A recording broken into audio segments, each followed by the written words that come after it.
Hello and welcome. Venus Callida here with round 2 of Let's Chill while I chat about animals. Different phrases that we've grown up hearing but may not know where they come from or why we say it. And it's just so fascinating. I needed to make a round 2. So my live version happened earlier. You can find that in the Tuckin' and Chill playlist. But I'm just looking for... I need to be able to read this. And I'm looking for, I put it down somewhere, I don't know where I stuck it. Here we go. So my cats and I are ready. It's a perfect day to share this kind of weird, fun information. So let's go round 2, animal facts. And now you're gonna know why we say what we say. So here we are. Okay, so let me see. Why do we call male felines tomcats? Perfect question for my little friends here. So tomcats, a 1760 book called The Life and Adventures of a Cat became so popular that from then on, all unneutered male cats were called Tom, after the book's feline hero. A female cat that has procreated is called a queen, a title easily understood by any cat lover. Interesting. So many people call themselves queen these days. What does that mean? Do you have children? What? Legend has it that a queen, a title easily understood by any cat lover, one such cat lover, the great prophet Muhammad, once cut off the sleeve of his shirt before standing rather than disturbing a sleeping kitten. What? Oh, because it fell asleep on his shirt? So he cut off the sleeve so the cat could stay asleep. Aww. So a tom is a boy cat that can become a daddy, and a queen is the cat who had his babies. Are you still calling yourself queen? Are you a queen? Huh. I think I have to use that in the thumbnail title somehow. I'm going to have to do that somehow. Okay. That's interesting. I don't know, that's placed in my mind there. Why do we say never look a gift horse in the mouth? Now, I always assume this was about the horse from Troy. So how Spartans were able to kill the Trojans, that Trojan horse. But let's find out. Why never look a gift horse in the mouth? There could be a stabby end pointing right at your eyeballs, I would think. But we'll find out. Okay, those are my assumptions. So it's considered rude to examine a gift for value, and the expression never look a gift horse in the mouth means just that. The proverb has been traced to St. Jerome, who in 400 AD wrote a letter advising a disgruntled recipient of a gift of a horse to accept it in the spirit of giving without looking for flaws. It was then, and is still, common practice to look into a newly acquired horse's mouth, where you can tell its age by the condition of its teeth. I've seen in movies where they would look at, like they would examine a potential slave when they're making a purchase by looking at their teeth. And I know, like, younger kids, they would have probably better teeth because they've been alive less amount of time to destroy them, and cavities, about health, loss of teeth, war, injuries, fights, accidents, wisdom teeth, if they show up at all. And just recently they were talking about looking at different mummies or mummified people that they found to try to figure out if they're a child or an adult based on if there were wisdom teeth, that kind of thing. Interesting. Oh. So they do it. So you're not supposed to offend the giver by checking the teeth. Wait till they're not looking. Just be grateful you got one. I don't know. Okay. Let's look at, what is the next thing we say? Why, when astonished, would someone say, well, I'll be a monkey's uncle? I've heard that. And on TV and in movies too. Okay. I'll be a monkey's uncle. Okay. During the famous Scopes trial in 1925, a Tennessee school teacher, John T. Scopes, was accused of breaking the state's law by teaching Darwin's theory of evolution rather than the biblical origin story of mankind. The trial was a sensation and astonished many who had never heard that humans might be related to the apes. And from this came the expression, well, I'll be a monkey's uncle. Well, wouldn't they be our uncle? But anyways, that's where it came from. That's why they say it. Interesting. Why, when we have no choice at all, do we say it's a Hobson's choice? Now, I've never heard of this one, but maybe you have. Maybe it's an American thing. I don't know. But you can tell me in the comments if you've ever heard of this. So Thomas Hobson lived between 1544 and 1631. It's interesting how old so many things that we're hearing about today, and in my last episode, fun facts about animal sayings. How many things are from the 1500s, 1600s, before AD, 900 AD? I mean, wow, our terms, they're still there. They've lasted a long, long time. Okay. So anyways, Hobson lived between 1544 and 1631 and was the owner of a livery stable in Cambridge, England. He was a very stubborn man whom Seinfeld might have called the livery Nazi. Oh, because regardless of a customer's rank, he would rent out only the horse nearest the stable door. Hobson became famous for never renting horses out of order. So Hobson's choice came to mean take it or leave it. I know, take it or leave it. You get this one or you get nothing. No soup for you. Interesting. But that makes sense too. Like, why waste your time? Why waste the effort? Why waste the energy? And maybe the last one in needs the most rest. The first one close to you is the most rested. Maybe. I hope that was the case. Okay. How did pumpernickel bread get its name? I like this pumpernickel bread. I love it with salmon especially. During the winter of 1812, while Napoleon's army was retreating from Russia, the only available food was stale, dark bread. Although his men were dying from hunger, Napoleon ensured that his great white horse, Nicole, always had enough to eat, which caused the soldiers to grumble. And although they were starving, there was always enough pain pour Nicole, or bread for Nicole. When anglicized, pain pour Nicole became pumpernickel bread. Pain, pump, père, nickel, pumpernickel. So when you do the pumpernickel, it's the well-fed horse of Napoleon, his favorite guy. But listen, to be honest, before there were automobiles and tanks and all that, the horse was a friend to the family. It was like your family member. A loss of a horse, so expensive, and the amount of work they could do for you on a farm, once the oxen have taken down everything in the mud, that is. I mean, it's a huge loss. It's a huge loss. It's a huge gain to have a healthy horse. So that was his friend. Actually, you know, when you consider it, he went to war a lot. And it carried him through all of that, and they survived. So, yeah. Why not treat your horse well? Although, yeah, the resentment of the soldiers, totally understand it. Totally understand it. Okay. Why is misleading evidence called a red herring? Now, I know that's a fish. Fish out of water get pretty stinky, and they're pretty slimy. Let's find out about this red herring. A red herring is a false clue leading detectives off the track during a criminal investigation. Side note here, I'm thinking, people always run through rivers in movies to try to hide their scent from a hound dog, right? They don't want to be found. So masking your scent with like a red herring, false trail, got it. Makes sense to me. The term comes from a practice once used to train police dogs. Oh my goodness, I'm not off track here. When herring is smoked, it becomes red. And when the younger dogs were being trained to follow a scent, the trainers tossed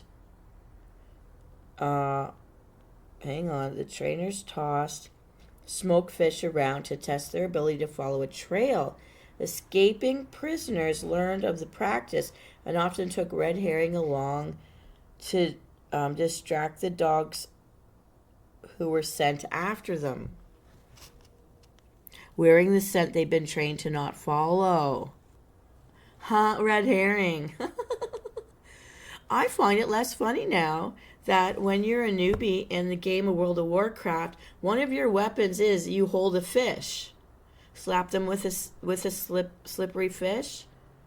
You can hold a fish and in your offhand in higher levels as your offhand weapon as well. Red herring, they can't follow you, ergo you survive. Very handy in a battleground, I might say. Awesome, that's awesome. That's hilarious. Oh, find out how people do things and use that against them. Use their own rules against them. Somebody once called that genius.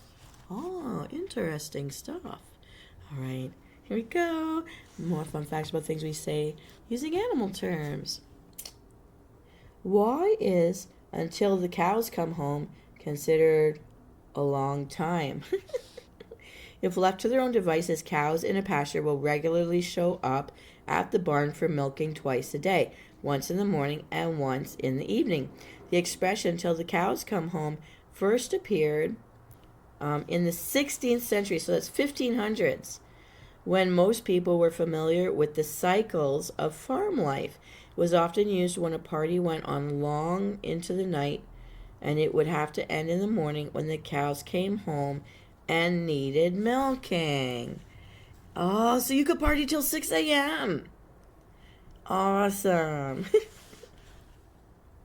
No wonder so many people like my cow videos. I gotta work that in somehow. That's hilarious. Why do we say that someone who's wasted his life has gone to the dogs? First of all, I hate to think anybody wasted their life. It's so sad when you feel that way. And I do look back and see certain things as that, but that's very sad thinking. But okay. In prehistoric China, we're going way back and we're still talking like this.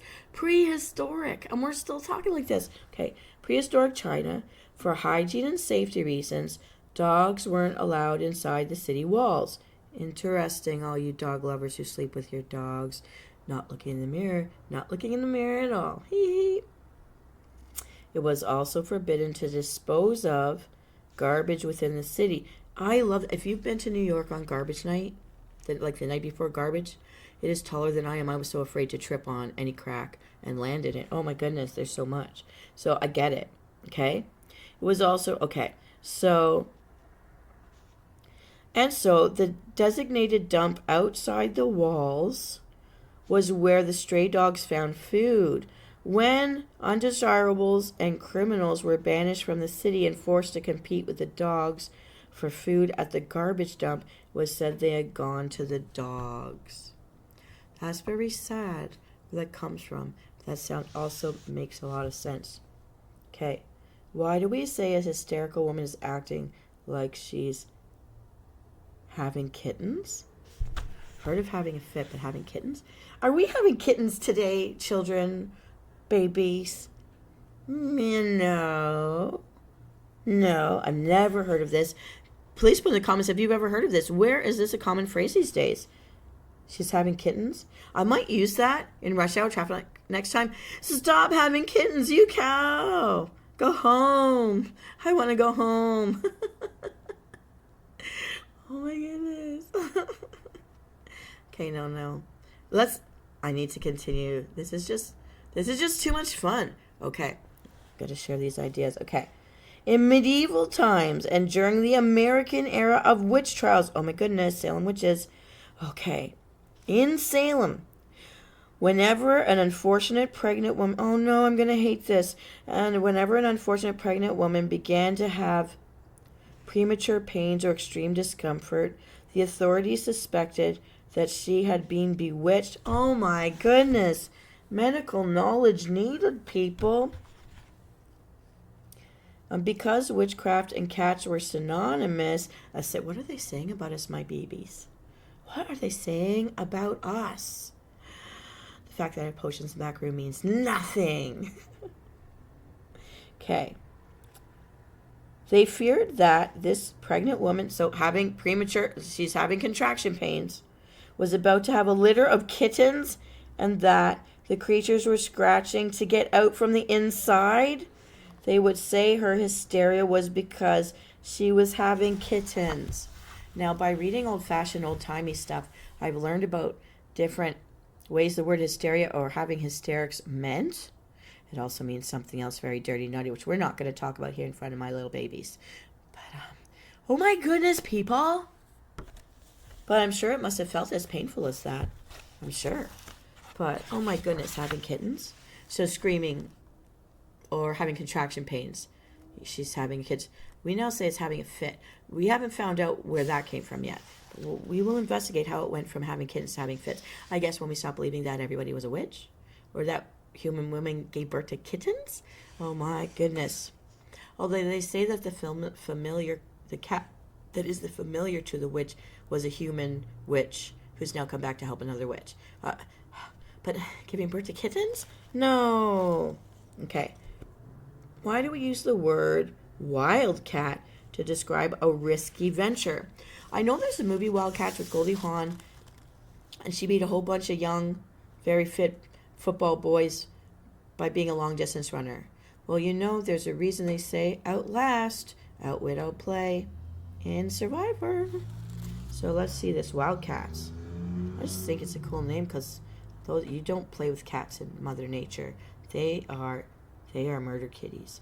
Okay, whether it's a strike or an oil well, the word wildcat describes anything that is considered risky and has a good chance of failing. Ooh. Comes from a time before regulations when state banks like the Bank of Michigan issued their own money. Ooh. That banknotes. Oh my goodness. Okay, so money were really written notes of IOU, which then became bank notes. Our money, get cash in our hands, it's not actually cash money, it's an IOU. And since nobody has gold and it's all in Fort Knox or wherever, we have these IOUs, which if we all went up to the gates of Fort Knox and all cashed it in for the gold we were IOU'd, there'd be no gold left in the banks. We all get IOUs, which is the cash, which is our linen money. Linen, because if it goes in the washing machine, unlike your Kleenex, it will come back. You haven't washed away all your money. Okay, but I digress. So banks issued their own IOU money. Interesting. Okay, the bank notes. Okay, they had a panther on the face. So Michigan put a panther on their money. Cool cat, man. Okay. On the face, and were called wildcats. If you had a wildcat, you had money. You had money from the bank, printed by the Bank of Michigan. Does that mean banks only took their own printed, minted monies? I don't know that. Okay. So when the bank went under, so did a lot of fortunes. From then on, all high-risk ventures were described as wildcats. The banknotes printed by the Bank of Michigan. So a bunch of Michiganites went bankrupt because no other bank would take the banknotes of Bank of Michigan when Bank of Michigan went under. Okay. Fail venture. Oh, fail. Army. Fail. Bank of Michigan with the Panthers. I wonder if anyone out there actually has any of them still in existence or if they were all burned. I think people took their lives over this. I'm feeling... Oh, man. Why do we call a computer problem a bug? Yes, we do this. Okay. According to Grace Hopper, who led the team that developed the very first large-scale computer for the American Navy in 1945, the word was coined when, after tracing an unexplained problem for days, they finally found the cause to be a 2-inch bug, a moth, that had gotten stuck in the relay system, maybe sucked in by the fan. From then on, all unexplained computer problems were called bugs. So the next computer bug you get, check for a moth. And clean out the dust in your computer, peoples. You know, we get those spray cans. We used to get those spray cans. I liked those spray cans. We should get one. I don't just clean out. Yeah, get rid of the dust, everybody. Get rid of the dust. No moths, please. Oh, that's cute, though. It is actually really cute. Okay, checking on the time. Okay. Why do we say someone who is successful is bringing home the bacon? All of a sudden, beep, beep, I'm a sheep is in my head. Bringing home the bacon. But the pigs are out there. The pigs are out there. Okay. This 1,000-year-old expression, 1,000-year-old bringing home the bacon. Oh my goodness. This 1,000-year-old expression came from a common British competition of trying to catch a greased pig at a country fair. Don't they still do that? American friends, don't they still do that? I think they do. Oh, this is funny. Okay. But but the first time it was recorded and entered into modern use in North America was in 1910, when, after her son won a championship fight, Jack Johnson's mother told the press, "My boy said he'd bring home the bacon."